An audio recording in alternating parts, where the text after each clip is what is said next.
आज हम लोग आइसोमेट्रिक के इस लेक्चर में बात करेंगे कि हेक्सागोनल पिरामिड का किस प्रकार से हम लोग आइसोमेट्रिक प्रोजेक्शन और आइसोमेट्रिक व्यू ड्रॉ करते हैं। तो सबसे पहले हम लोग क्वेश्चन को लेंगे, उसके बाद क्वेश्चन को समझेंगे, उसके बाद फिर से ग्राफिकल रिप्रेजेंटेशन करेंगे।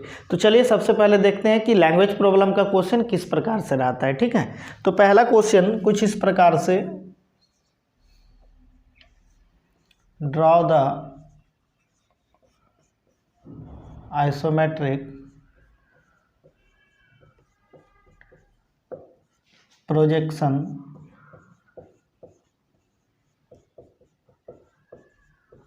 of a hexagonal pyramid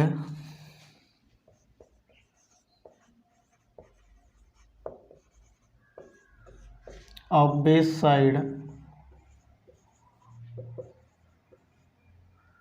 40 mm and axis length 70 mm long when its axis vertical। ठीक है, दूसरा क्वेश्चन कुछ इस प्रकार से, draw the isometric view of a hexagonal pyramid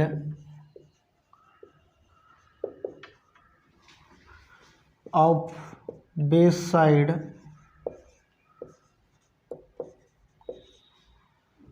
40 mm and axis length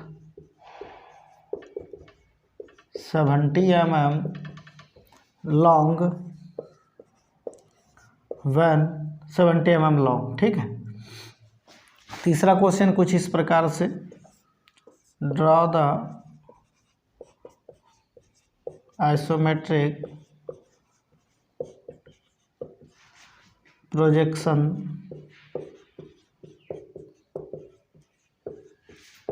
of a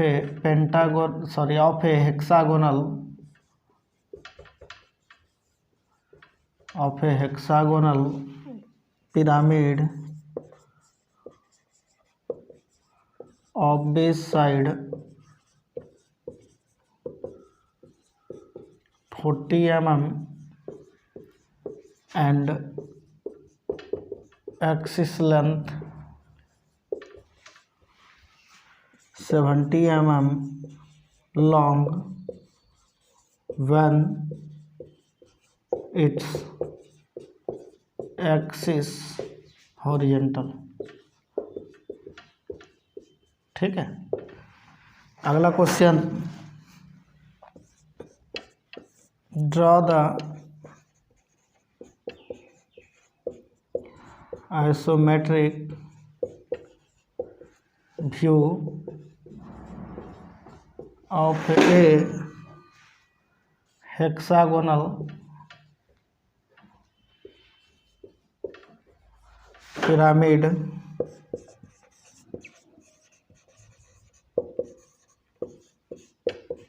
of base side 40 mm and axis 70 mm long when its axis horizontal। ठीक है, तो चार क्वेश्चन हम लोग लिए हैं, चारों क्वेश्चन को एक एक करके समझेंगे, फिर सबका ग्राफिकल रिप्रेजेंटेशन करेंगे। ठीक है, तो चलिए पहला क्वेश्चन कह रहा है कि draw the isometric projection of A hexagonal pyramid of base side 40 mm and axis length 70 mm long when its axis vertical. तो देखिए, हम पीछे भी बता चुके थे आपको कि आइसोमेट्रिक के कोई भी क्वेश्चन हो, सबसे पहले हम लोग ये पता करेंगे कि आइसोमेट्रिक प्रोजेक्शन है कि आइसोमेट्रिक व्यू है।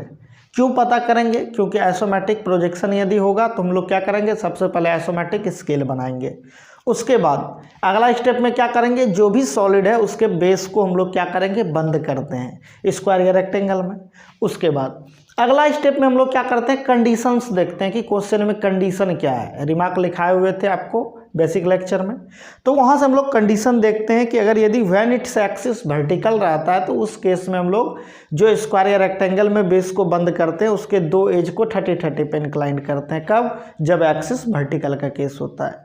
यदि एक्सिस हॉरिजॉन्टल का केस होता है तो हम लोग क्या करते हैं, एक एज को 90 डिग्री पे, दूसरे एज को 30 डिग्री पे इंक्लाइन करते हैं और फिर से ऑल ओवर ऑब्जेक्ट को बना देते हैं। तो चलिए एक एक करके हम लोग चारों क्वेश्चन देखते हैं। तो पहला क्वेश्चन में था आइसोमेट्रिक प्रोजेक्शन, तो क्या होगा, आइसोमेट्रिक स्केल बनेगा। किसका? हेक्सागोनल पिरामिड का। तो हेक्सागोनल पिरामिड है तो पिरामिड के पास एक बेस होता है, ठीक है, और बेस के अकॉर्डिंग उसका नाम होता है। तो हेक्सागोनल पिरामिड, तो बेस में क्या होगा, हेक्सागन। तो हेक्सागन को हम लोग बनाएंगे, फिर उसको बंद करेंगे। उसके बाद साइड जो लेंगे हेक्सागन का 40 mm और एक्सिस लेंथ दिया हुआ है 70 mm।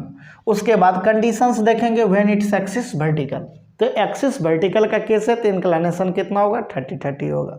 चलिए अब दूसरा क्वेश्चन को देखते हैं। Draw the isometric view. Isometric view कह रहा है तो यहाँ पे ट्रू स्केल से बनाएंगे, यहाँ पे स्केल नहीं बनेगा। उसके बाद हेक्सागोनल पिरामिड का, तो बेस में क्या होगा, हेक्सागन बनेगा। उसके बाद इसमें कंडीशंस दिया हुआ है, नहीं दिया हुआ है, कंडीशंस नॉट गिवन है। कंडीशन नॉट गिवन के भी केस में हम लोग क्या करते हैं, एक्सिस को 30-30 डिग्री पे इंक्लाइन करते हैं। कोई दिक्कत? दोनों क्वेश्चन क्लियर है। इस क्वेश्चन में आइसोमेट्रिक स्केल बनाएंगे, उसके बाद ग्राफिकल रिप्रेजेंटेशन करेंगे, मतलब हेक्सागन बनाएंगे, उसको बंद करेंगे, फिर 30-30 डिग्री पे इंक्लाइन करके ऑल ओवर हेक्सागोनल पिरामिड बना देंगे। इस क्वेश्चन में आइसोमेट्रिक व्यू कह रहा है तो हम लोग ट्रू स्केल से हेक्सागन बनाएंगे, जो बेस में हेक्सागन होगा, हेक्सागन को बनाएंगे, हेक्सागन को बंद करेंगे। उसके बाद यहाँ भी इंक्लिनेशन 30-30 होगा। क्यों? क्योंकि कंडीशन नॉट गिवन है। चलिए अगला क्वेश्चन कह रहा है ड्रॉ द आइसोमेट्रिक प्रोजेक्शन। तो आइसोमेट्रिक प्रोजेक्शन कह रहा है तो क्या बनेगा, आइसोमेट्रिक स्केल बनेगा। तो हेक्सागोनल पिरामिड का, तो यहाँ भी क्या करेंगे, बेस में जो हेक्सागन बनेगा उसको बंद करेंगे, फिर कंडीशंस देखेंगे। व्हेन इट्स एक्सिस हॉरिजॉन्टल है तो एक्सिस हॉरिजॉन्टल के केस में इंक्लिनेशन क्या रखते हैं हम लोग, 90-30 रखते हैं। क्लियर है? तो इस क्वेश्चन में क्या होगा, 3 नंबर में सबसे पहले आइसोमेट्रिक स्केल बनाएंगे, उसी स्केल से डाटा को मेजर करके हेक्सागन बनाएंगे, हेक्सागन को बंद करेंगे, फिर कंडीशन में एक्सिस हॉरिजॉन्टल है तो इंक्लिनेशन 90-30 लेंगे। कोई दिक्कत? चलिए चौथा question, draw the isometric view है। तो आइसोमेट्रिक व्यू है तो क्या होगा, ट्रू स्केल से बनेगा। ट्रू स्केल से क्या करेंगे, ट्रू स्केल जो अपने पास स्केल होता है, ट्रू स्केल से क्या करेंगे, हेक्सागन बनाएंगे, हेक्सागन को बंद करेंगे। उसके बाद क्या करेंगे, इंक्लिनेशन देखेंगे क्या होगा। तो व्हेन इट्स एक्सिस, यहाँ भी हॉरिजॉन्टल का केस है तो यहाँ भी इंक्लिनेशन क्या होगा, 90-30 होगा। चारों क्वेश्चन में कोई दिक्कत है? चलिए चारों को नोट कीजिए, फिर एक एक करके हम लोग सबका ग्राफिकल रिप्रेजेंटेशन देखेंगे, ठीक है। चलिए नोट कीजिए। तो चलिए पहला क्वेश्चन में क्या था, आइसोमेट्रिक प्रोजेक्शन था। क्या करेंगे हम लोग, आइसोमेट्रिक स्केल बनाएंगे। तो स्केल बनाने के पहले हम बताए थे, आप देख लीजिएगा कि क्वेश्चन में सबसे बड़ा डाटा कितना mm यूज हुआ है। तो इस क्वेश्चन में 70 mm बड़ा डाटा यूज हुआ है, तो 70 mm तक का आइसोमेट्रिक स्केल बना लेंगे। कोई दिक्कत? तो चलिए पहला क्वेश्चन में स्केल क्यों बनेगा, क्योंकि आइसोमेट्रिक प्रोजेक्शन है। तो सबसे पहले हम लोग क्या करेंगे, आइसोमेट्रिक स्केल बनाएंगे। तो चलिए स्केल बनाते हैं। तो स्केल बनाने के लिए क्या करते हैं, सबसे पहले हम लोग ट्रू स्केल से 70 mm को कॉपी करेंगे। चलिए कॉपी कर लेते हैं, 0 1 2 3 4 5 6 7। कोई दिक्कत? फर्स्ट एंड पे कितने डिग्री का एंगल बनाते हैं, 15 डिग्री का एंगल बनाते हैं। चलिए यहाँ पे 15 डिग्री का एंगल बना के एक लाइन ड्रॉ कर लेंगे। लास्ट एंड पे कितने डिग्री का एंगल बनाते हैं, 45 डिग्री का। कैसे बनाते हैं, अब कोई दिक्कत नहीं होना चाहिए, क्योंकि बहुत सारा क्वेश्चन में भी बताए और पीछे बेसिक लेक्चर में भी बताएं आइसोमेट्रिक स्केल कैसे ड्रॉ करते हैं। तो फर्स्ट इंट पे ध्यान रखिएगा 15 डिग्री, लास्ट इंट पे 45 डिग्री का एंगल लेके सभी पॉइंट को एक्सटेंड कर देंगे। तो 15 डिग्री वाले लाइन पे जो पॉइंट मिलेगा वही क्या होगा, आइसोमेट्रिक लेंथ होगा। 1 2 3 4 5 6 7, यहाँ पे ये 45 डिग्री के लिए। कोई दिक्कत? चलिए अगला स्टेप में क्या करेंगे हम लोग कि हेक्सागन को बनाएंगे। अब हेक्सागन को बनाने के लिए हम बताए थे, एक तो एंगल लेके 2n - 4 × 90/n, इनर एंगल जो निकालते हैं हम लोग 120 डिग्री आता है। तो इनर एंगल लेके बनाइएगा, ज़्यादा समय लगेगा, इसलिए हम सर्कल मेथड आपको बताएं कि सर्कल मेथड से हेक्सागन कैसे बनाते हैं। कोई दिक्कत? तो सर्कल मेथड से यहाँ पे हेक्सागन बनाएंगे। तो कैसे बनाते हैं फिर से एक बार रिकॉल कर देते हैं। तो जितना एमएम का हेक्सागन बनाना होता है उतना एमएम रेडियस लेके एक सर्कल बनाते हैं। सर्कल को हॉरिजॉन्टल वर्टिकल डायमीटर में डिवाइड कर लेते हैं। फिर हॉरिजॉन्टल हेक्सागन बनाना रहता है तो हॉरिजॉन्टल डायमीटर से आर्क लगाते हैं।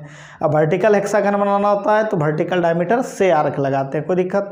तो चलिए यहाँ पे हेक्सागन का साइड दिया हुआ है 40 mm, तो 40 mm को रेडियस कंसीडर करेंगे और एक सर्कल बनाएंगे। 40 mm रेडियस लेके क्या करेंगे? एक सर्कल बनाएंगे। कोई दिक्कत? तो चलिए सर्कल मेथड से हेक्सागन बनाते हैं।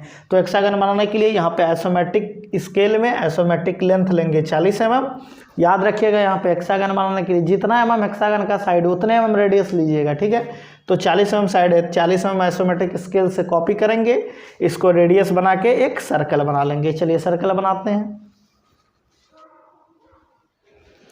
तो देखिए यहाँ पे क्या किए, 40 mm को रेडियस बना के एक सर्कल बना लिया। अब सर्कल को क्या करेंगे? हॉरिजॉन्टल और वर्टिकल डायमीटर में डिवाइड करेंगे। चलिए आप लोग भी कीजिए।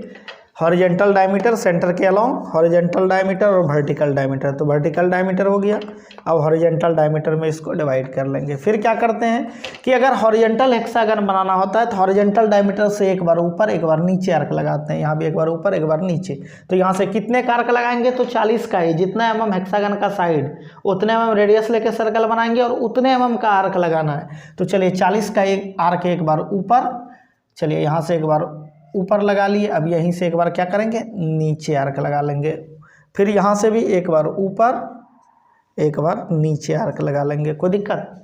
अब ठीक है, जहाँ से आर्क लगाए जहाँ आर्क लगाए सभी पॉइंट को आपस में मिला लीजिए, तो यहाँ पे हेक्सागन आपको दिखने लगेगा। और जब इस हेक्सागन को आप मेजर कीजिएगा ना, इसका इनर एंगल 120 डिग्री ही मिलेगा और साइड कितना मिलेगा? 40 mm ही मिलेगा, ठीक है।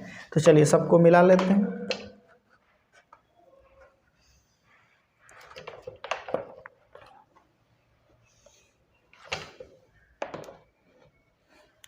जहाँ आर्क लगाए और जहाँ से लगाए सबको मिलाना है, ठीक है। तो ऑटोमेटिक ये हेक्सागन दिखने लगेगा आपको। चलिए उसके बाद अगला स्टेप में क्या करते थे हम लोग? तो जो बेस बनता था उसको बंद करते थे स्क्वायर या रेक्टेंगल में।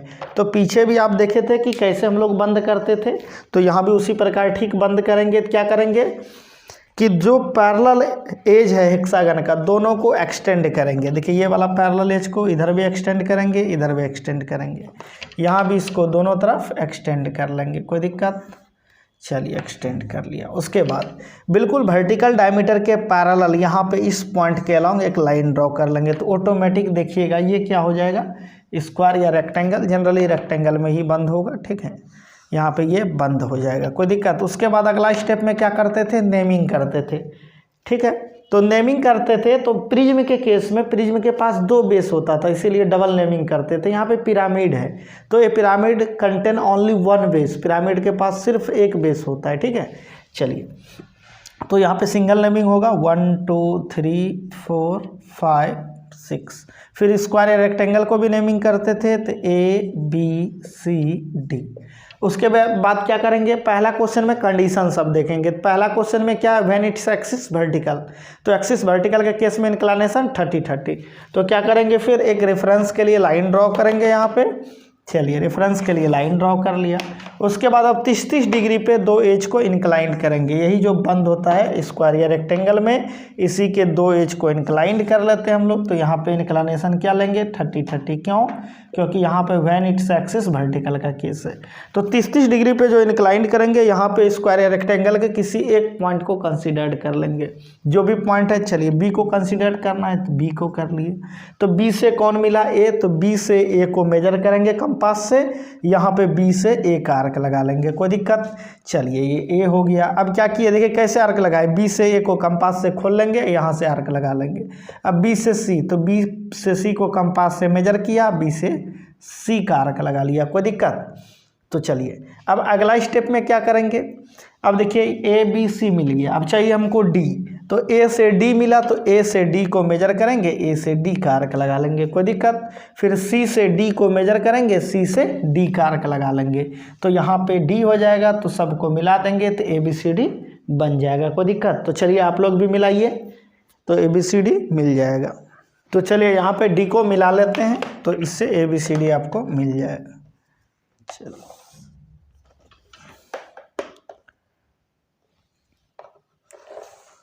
चलिए ABCD मिल गया। अब क्या करते थे अगला स्टेप में कि ABCD पे जितने भी हेक्सागन के पॉइंट थे उसको कॉपी करते थे। तो कैसे? यहाँ से मेजर करके A से 1 को मेजर किया, यहाँ देखिए A से 1 को मेजर किया, A से 1 का आर्क लगा लिया, चलिए 1। B से 2 को मेजर किया, यहाँ पे 2 का आर्क लगा लिया। कोई दिक्कत? अब देखिए BC पे 3 है, तो चाहे B से 3 को नापिए या C से 3 को नापिए, मेजर करके यहाँ पे आर्क लगा लीजिएगा। अब CD पे 4 5 है, तो C से 4 को, चाहे D से जैसे नापना है, तो C से 4 को, D से 5 को मेजर करके आर्क लगा लिया। और AD पे 6 है, चाहे आप D से 6 को नापिए या A से, जिससे मेजर कीजिएगा उससे आर्क लगा लीजिएगा। अब देखिए 1 को 2 से, 2 को 3 से, 3 को 4 से, 4 को 5 से, 5 को 6 से मिला लेंगे, तो यहाँ पे क्या हो जाएगा? हेक्सागन कंप्लीट हो जाएगा। तो चलिए सबको मिलाते हैं, 1 को 2 से। और एक बात यहाँ ध्यान रखिएगा, जितने भी हम ग्रीन मार्कर यूज करेंगे जहाँ जहाँ, वहाँ आप HB पेंसिल का यूज कीजिएगा, ठीक है। और जहाँ जहाँ हम ब्लैक मार्कर का यूज करेंगे वहाँ 4H पेंसिल का यूज कीजिएगा। चलिए 1 को 2 से, 1 को 2 से, 2 को 3 से, 2 को 3 से, 3 को 4 से, 3 को 4 से, 4 को 5 से, ठीक है, 5 को 6 से और 6 को 1 से। जब मिलाएंगे तो यहाँ पे हेक्सागन बन जाएगा। अब देखिए, अब यहाँ पे हम लोग isometric projection of hexagonal pyramid की बात कर रहे हैं। तो पिरामिड के केस में क्या होता है कि जितने भी बेस के एज होते हैं वो आगे जाके एक पॉइंट पे मिल जाता है, जिसको एपेक्स या वर्टेक्स कहते हैं, ठीक है।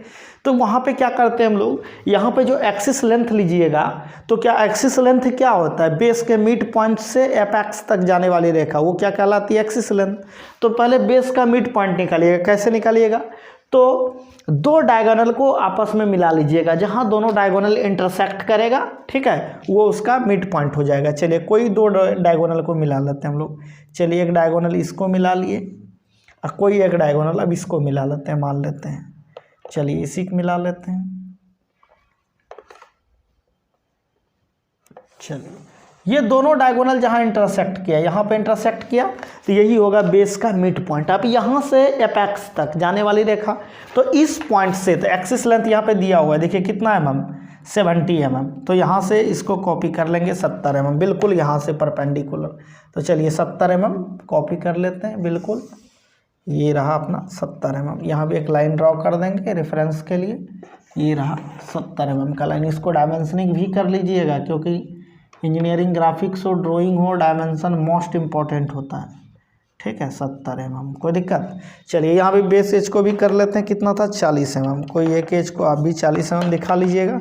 और डायमेंशन टेक्निक को फॉलो करके, डायमेंशन लाइन हमेशा आउटलाइन के पैरेलल होना चाहिए।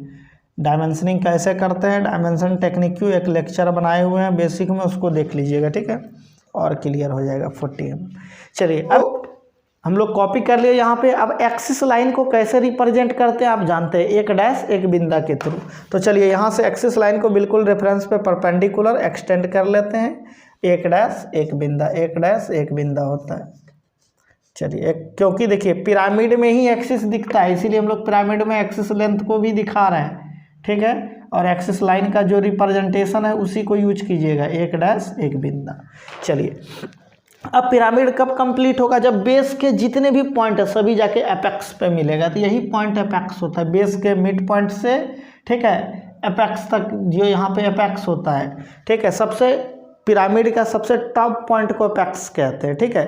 जब हम लोग कह सकते हैं बेस के मिड पॉइंट को, ठीक है, पिरामिड के टॉप पॉइंट पे, जहाँ पे बेस के जितने भी पॉइंट्स होते हैं, जो सभी पॉइंट जहाँ मिलते हैं, ठीक है, उस टॉप पॉइंट को, ठीक है, एपेक्स कहते हैं। और बेस के मिड पॉइंट से एपेक्स तक जाने वाली रेखा को एक्सिस कहते हैं। सब क्लियर होना चाहिए, ठीक है।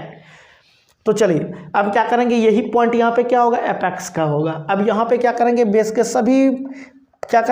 के सभी पॉइंट्स को मिलाएंगे, ठीक है। तो तो जब मिलाइएगा तो यहाँ पे ध्यान रखिएगा वही चीज़ कि जो आउटलाइन होगा विजिबल होगा वो HB से प्लेन जाएगा, जो आउटलाइन होगा इनविजिबल होगा HB का डैश लाइन जाएगा। कोई दिक्कत? तो हाथ खोलेंगे, कैसे पता करते हैं? तो देखिए हाथ खोलेंगे, सबसे बाहरी पॉइंट देखिए 4 और 1 है, तो 4 से जो जाएगा ये भी HB का प्लेन होगा, 1 से जाएगा ये भी प्लेन होगा, 3 जो भी ये भी आउटलाइन है। देखिए फिर से हाथ खोलेंगे, ये दोनों आउट के बाहर आउट, तो इधर सब आउट होगा और इधर सब इनर होगा। ध्यान रखिएगा 1 से लेके 4 तक सभी विजिबल आउट होगा, ये इनविजिबल आउट होगा। कोई दिक्कत? और हम जानते हैं कि जब 30-30 का कंडीशन होता है वहाँ भी जो लोअर बेस होता है आधा दिखता है, तो आउट के बाहर ये सब तो दिखेगा, आउट है, आउट के बाहर आउट है, तो ये सारा विजिबल है, इसीलिए यहाँ पे HB से प्लेन होगा, बाकी ये HB से डैश हो जाएगा। ये बिल्कुल कमान रखिएगा ये सब, ठीक है। ये डैश क्यों हुआ? क्योंकि ये आउट है, आउट के बाहर आउट, इसीलिए ये प्लेन हुआ, ये आउट के अंदर इनर, इसीलिए ये डैश हुआ। अब सबको क्या करेंगे हम लोग? एपेक्स से मिलाएंगे। तो कैसे मिलाएंगे? तो देख लेंगे, जो विजिबल आउट होगा HB से प्लेन, जो इनविजिबल आउट होगा वो HB से डैश। तो ये सब इनविजिबल आउट होगा इसलिए HB से डैश जाएगा, बाकी 4 भी विजिबल आउट है इसलिए प्लेन जाएगा, 1 भी विजिबल आउट है प्लेन जाएगा, 2 विजिबल आउट है प्लेन जाएगा, 3 विजिबल आउट है प्लेन जाएगा। चलिए सबको मिलाते हैं एपेक्स से।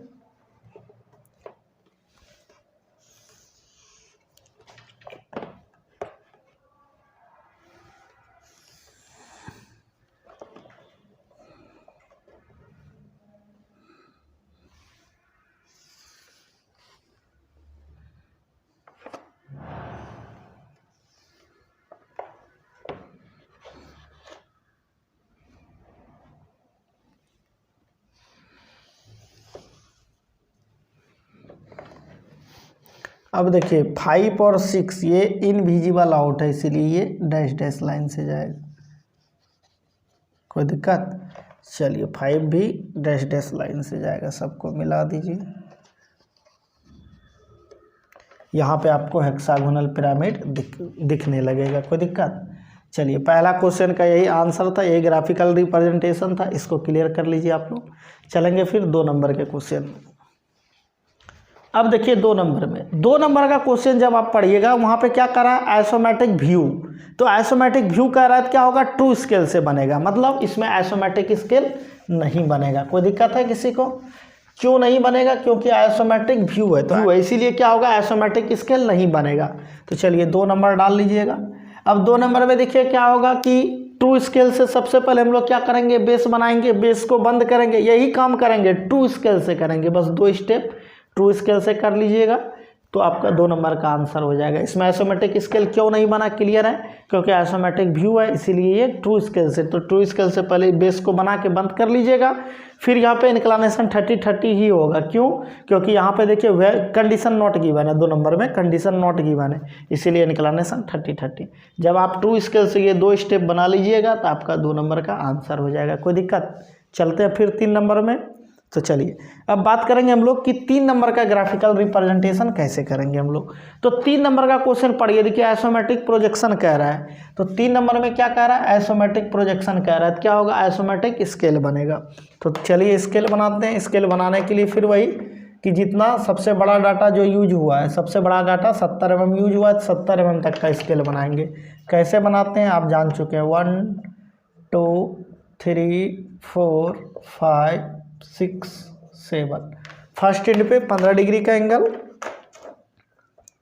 फर्स्ट एंड पे 15 डिग्री का, लास्ट एंड पे 45 डिग्री का एंगल बना लेते हैं, एक्सटेंड कर लेते हैं।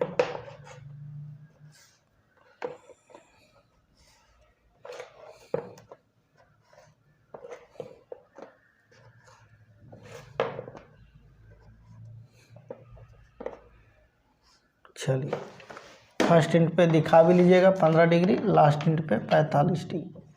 ये 1 2 3 4 5 6 7। कोई दिक्कत? तो 3 नंबर का क्वेश्चन में देखिए आइसोमेट्रिक प्रोजेक्शन कह रहा था, इसीलिए हम लोग क्या किया? आइसोमेट्रिक स्केल बनाए। उसके बाद यहीं से मेजर करके हम लोग बेस को बंद कर लेंगे बना के। कोई दिक्कत? चलिए अब अगला स्टेप में देखिएगा तो वहाँ पे कह रहा है व्हेन इट्स एक्सिस हॉरिजॉन्टल। तो एक्सिस हॉरिजॉन्टल के केस में इंक्लिनेशन क्या लेते हैं? 90-30। तो देखिए 90-30 लेते हैं, तो 90-30 पे ही इस बार एज को इंक्लाइन कर लेंगे। सेम काम करेंगे इसमें टाइप 3 तीसरा क्वेश्चन में भी हम लोग क्या करेंगे, सेम काम करेंगे, लेकिन यहाँ पे इस बार एज क्या हो जाएगा, 90 और 30 पे इंक्लाइंड हो जाएगा। खैर कोई बात नहीं है, चलिए इंक्लाइंड करते हैं। और हमेशा ध्यान रखना है कि 90 वही साइड को लेंगे जिधर आपके पास स्पेस हो। तो चलिए एक रेफरेंस के लिए लाइन ड्रॉ कर लेंगे, उसके बाद एक एज को 90 डिग्री पे इंक्लाइन कर लेंगे, एक एज को 30 डिग्री पे इंक्लाइन कर लेंगे। कोई दिक्कत? चलिए अब अपने मन से यहाँ पे कोई पॉइंट कंसीडर करेंगे, जो करना हो कर लीजिए। चलिए बी को ही कर लेते हैं। तो बी से सी मिला, तो बी से यहाँ पे देखिए बी से सी मिला है, तो बी से सी को मेजर करेंगे, बी से सी का आर्क लगा लेंगे। कोई दिक्कत? बी से ए को मेजर करेंगे, बी से ए का आर्क लगा लेंगे। कोई दिक्कत? ठीक है। अब देखिए क्या चाहिए हमको, डी। तो ए से डी का आर्क, सी से डी का आर्क जहाँ इंटरसेक्ट होगा मिला लीजिएगा, आपको डी मिल जाएगा। कोई दिक्कत? यहाँ पे ए बी सी डी कैसे लिए, किसी को दिक्कत नहीं होना चाहिए। देखिए फिर से बी से ए को मेजर किया, यहाँ पे बी से ए को, बी से ए का आर्क, बी से सी को मेजर किया, बी से सी का आर्क, फिर सी और ए से डी मिला है तो सी से डी को मेजर किया, सी से डी का आर्क, ए से डी को मेजर किया, ए से डी का आर्क, सबको मिला देंगे तो A B C D complete हो जाएगा। चलिए A B C D complete कर लेते हैं पहले।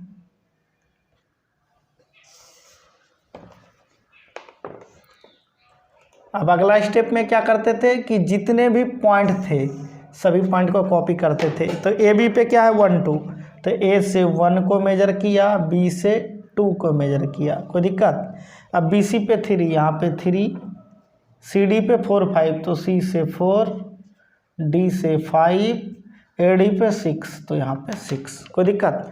अब 1 को 2 से, 2 को 3 से कैसे मिलाते हैं आप लोग जान चुके हैं, समय ज़्यादा लगाने से तो फ़ायदा है नहीं। चलिए मिलाते हैं। 1 को 2 से, 2 को 3 से, 3 को 4 से, 4 को 5 से, 5 को 6 से, 6 को 1 से जब मिलाइएगा तो आपका यहाँ हेक्सागन कंप्लीट हो जाएगा। यहाँ भी बेस का मिड पॉइंट कैसे निकालेंगे, तो 2 डायगोनल को क्या करेंगे, मिला लेंगे, जहाँ पे इंटरसेक्ट करेगा वही क्या हो जाएगा, बेस का मिड पॉइंट। फिर बेस के मिड पॉइंट से 70 mm को कॉपी कर लेंगे तो वही पॉइंट क्या हो जाएगा, एपेक्स का पॉइंट, सभी को फिर मिला लेंगे, ये इसका मिड पॉइंट हो जाएगा। अब देखिए मिड पॉइंट से अब देखिए बिल्कुल 30 डिग्री वाला लाइन, तो यहाँ पे देखिए 30 डिग्री वाला, ये 30 डिग्री, ये 90 डिग्री, तो बिल्कुल 30 डिग्री वाला लाइन पे जाएंगे, बिल्कुल यहाँ से परपेंडिकुलर एक्सिस लेंथ को लेंगे। कोई दिक्कत? तो चलिए और किधर लेंगे, 90 वाले एज की तरफ। तो 90 वाला एज की तरफ यहाँ से कितना चलेंगे, 70 mm, कितना चलेंगे, 70 mm। तो यहाँ पे एक डैश एक बिंदा, क्योंकि एक्सिस लेंथ का रिप्रेजेंटेशन क्या होता है, एक डैश एक बिंदा, टाइप्स ऑफ लाइन में पढ़ाए हुए थे। अब इसको डायमेंशनिंग भी कर लीजिएगा आप लोग।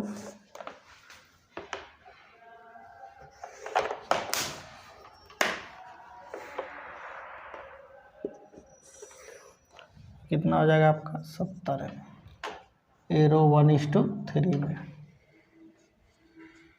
कोई दिक्कत? कि अब यहाँ पे क्या करेंगे कि बेस के जितने भी पॉइंट है सभी पॉइंट को एपेक्स वाले पॉइंट से मिला लेंगे, और यहाँ पे सारा विजिबल होता है। क्यों? क्योंकि हॉरिजॉन्टल का केस है। हॉरिजॉन्टल के केस में जब इंक्लिनेशन 90-30 रखते हैं तो यहाँ पे जितने भी बेस, मतलब चाहे प्रिज्म हो या पिरामिड हो, प्रिज्म होगा तो 2 बेस, तो दोनों बेस विजिबल होता है, और फेस एज भी। पिरामिड के केस में भी 2 क्या होगा, एक बेस होगा तो वो भी विजिबल होगा, फेस के जितने एज होंगे वो भी विजिबल होगा। तो क्या करेंगे, बेस पे जितने भी पॉइंट है सभी पॉइंट को एपेक्स से मिला लेंगे, तो ये आपका हेक्सागोनल जो पिरामिड है ये कंप्लीट हो जाएगा। चलिए, और यहाँ पे सारा विजिबल होता है, ठीक है, तो सबको बिल्कुल HB से मिला लीजिएगा।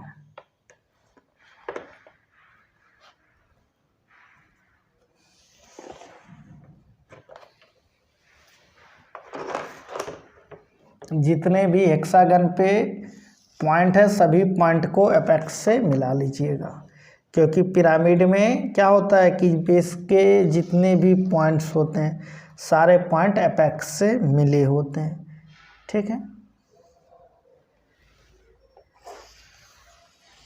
तो ये आपका यहाँ पे हेक्सागोनल पिरामिड कंप्लीट हो गया। कोई दिक्कत?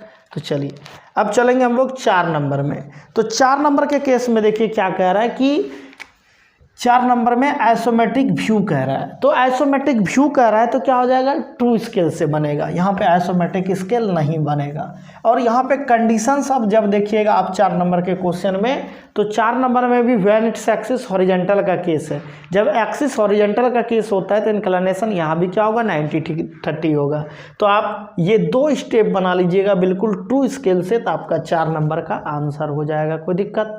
तो 4 नंबर में ट्रू स्केल से बेस को बनाएंगे, फिर बेस को बंद करेंगे, फिर एक एज को 90, एक एज को 30 पे इंक्लाइन करके हेक्सागोनल पिरामिड बना लेंगे। कोई दिक्कत? तो आप लोग चारों क्वेश्चन का ग्राफिकल रिप्रेजेंटेशन कर लीजिएगा। मिलते हैं नेक्स्ट लेक्चर में। Thank you for watching. आप लोग हमारे चैनल को लाइक तथा सब्सक्राइब करें और अपने दोस्तों के बीच शेयर करें।